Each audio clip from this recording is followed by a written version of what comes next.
Bienvenue à tous pour une nouvelle vidéo. Là je vous garantis, c'est un luminaire bon. Un peu éclaté, c'est bien, mais par contre là ils ont fait un peu de la merde sur certains trucs. Aujourd'hui nous allons parler de la Austral. La Australopithèque, l'Aurore Australe.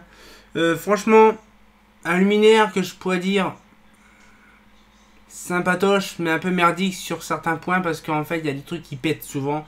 Voilà, donc c'est un peu, je vais expliquer justement les trucs, les points faibles de la Austral, parce qu'il y a des trucs un peu merdiques dessus. Mais franchement, moi j'aime bien la couleur, c'est une couleur un peu spéciale caramel et tout, donc voilà, c'est une couleur bien spécifique. Donc voilà, donc c'est un petit truc qu'on va voir. Donc là, bien sûr, la Austral, c'est un petit peu la nouvelle génération, on va dire, de la LCO. Voilà, donc la LCO, ça a apparu dans les années 70, en 76. Et la Austral a apparu en 82-83. Donc la LCO, elle s'est rarement pas beaucoup vendue, c'est pour ça que c'est une très courte période. Mais sinon, la Austral, c'est une épopée fourbe, parce qu'en fait, il y avait que 2-3 modèles, et puis après, il y a eu la quatrième modèle avec la Austral 100. Pourquoi pas faire la Austral 101 plus tard, parce que je l'ai, mais elle n'est pas nettoyée. Mais franchement, je vous garantis, la Austral, c'est bien, mais il y a des trucs qu'il faut revoir. Bon, maintenant, le modèle ne se fait plus, mais il aurait fallu avoir des trucs bien spécifiques à refaire dessus. Donc on va pouvoir regarder tout ça, franchement voilà, donc c'est pareil, celle-là, elle est en bon état, mais bon, elle était utilisée déjà un petit moment à la ville d'Épernay. Voilà, donc un petit peu le truc. Voilà, donc la petite Austral, toute sympatoche, ouais, elle est bien brillante, elle est encore assez neuve. Mais par contre, je dis voilà, donc le capot est un petit peu rayé, bon ça c'est tout à fait normal. Le truc déjà qui est chiant, c'est ça. Le petit cache qu'on trouve de l'autre côté, ici. Petit cache qu'on trouve ici qui se barre facilement. Donc c'est bien dommage, j'aurais fait un petit raccrochage ici en alu ou en inox. Ça aurait été nickel, ça aurait été bien physiquement beau. Parce que là, bon, en fait, il y a deux trous avec deux rivets pop, hein, c'est pas foufou. Les vis qui se barrent souvent, dans l'Nikon on se retrouve avec le luminaire, avec le châssis complètement vrac. Là, l'optique, bon, l'optique 73, hein, l'optique Eclatec Multitech 73. Donc là, avec généralement un petit joint ici, un petit filtre là qui est toujours barré. Par contre, là, vous voyez, là ça va, mais à certains endroits, il y a des trous, je sais pas pourquoi. Là, souvent, ça pète là aussi, ces machins-là. Donc Eclatec, je sais qu'ils regardent mes vidéos. Je ne sais pas pourquoi que vous avez fait ça, des espèces de style charnière comme ça, qui pètent souvent les vases ou qui pètent souvent le luminaire. Bon, après, voilà, c'est des vieux luminaires aussi, donc là, par exemple, vous voyez, tellement que ces machins, c'était même plié ici pour le mettre. En fait, on dirait que le châssis en fait est déformé. Je sais pas comment il faisait. Je ne sais pas du tout. Donc là, pour on a les supports. Donc là, les supports de douille, le support de machin. L'écart de douille, bon, c'est simple, c'est très rudimentaire.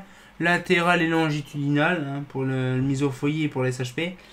J'ai une brochure, une notice de montage, la Austral. Donc c'est bien pour savoir la hauteur du truc. Ça peut être une très bonne idée. Donc logo Eclatec des années 80, à peu près 90.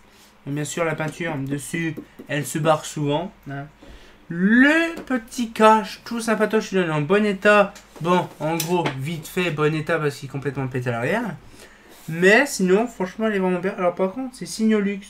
C'est même pas Eclatec qui l'a fait, c'est Signolux. Le châssis, ça. Bon, après, voilà, c'est pas si compliqué que ça, hein, de toute façon. Par contre, je vais essayer de l'ouvrir sans péter le truc. Eclatec, ouais, ok. Donc, même le châssis, même ça, c'est noté Eclatec. Déjà, on voit que déjà, mime ici, déjà, c'est vraiment pas foufou. Hein.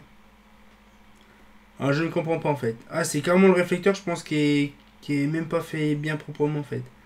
Parce qu'en fait, genre, je viens de remarquer qu'en fait, là, c'est au niveau du châssis, c'est nickel. Mais c'est le réflecteur, en fait, qui est... Je pense que non, je sais pas. Je pense que c'est les réflecteurs qui sont mal découpés. Mal découpés, ouais. Je pense que c'est ça, c'est mal découpé.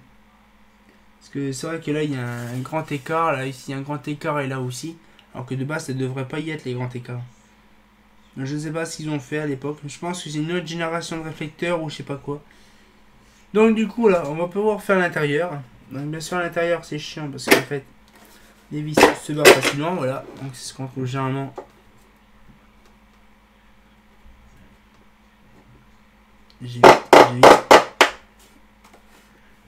J'évite de trop forcer. Donc là, platine Eclatec. Ouais, platine Eclatec. Une belle petite platine Eclatec. Bon, bien sûr, on voit, c'est pas vraiment du Eclatec même.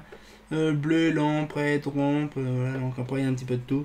Donc, je les explique un peu. Donc, je suis 200 watts. Chez SHP, 150 watts.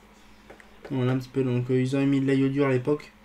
Par contre, elle date de quand, par contre? On se passe 78, ça c'est sûr. Ça, c'est le condo.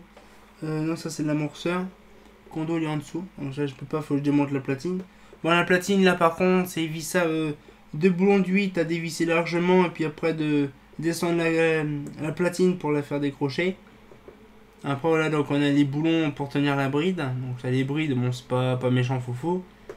Puis après, c'est une carcasse en aluminium. Hein. C'est une carcasse aluminium emboutie, déjà.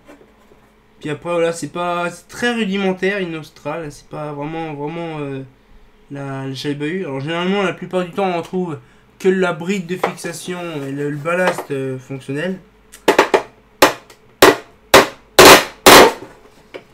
Vous voyez, quand les Australes ils sont mal refermés comme ça, mais ils pètent. C'est pour ça qu'en fait, à chaque fois, bah, les minières ils claquent.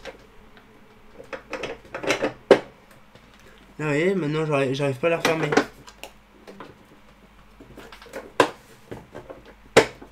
Voilà. Donc c'est bien un modèle qui est hyper chiant.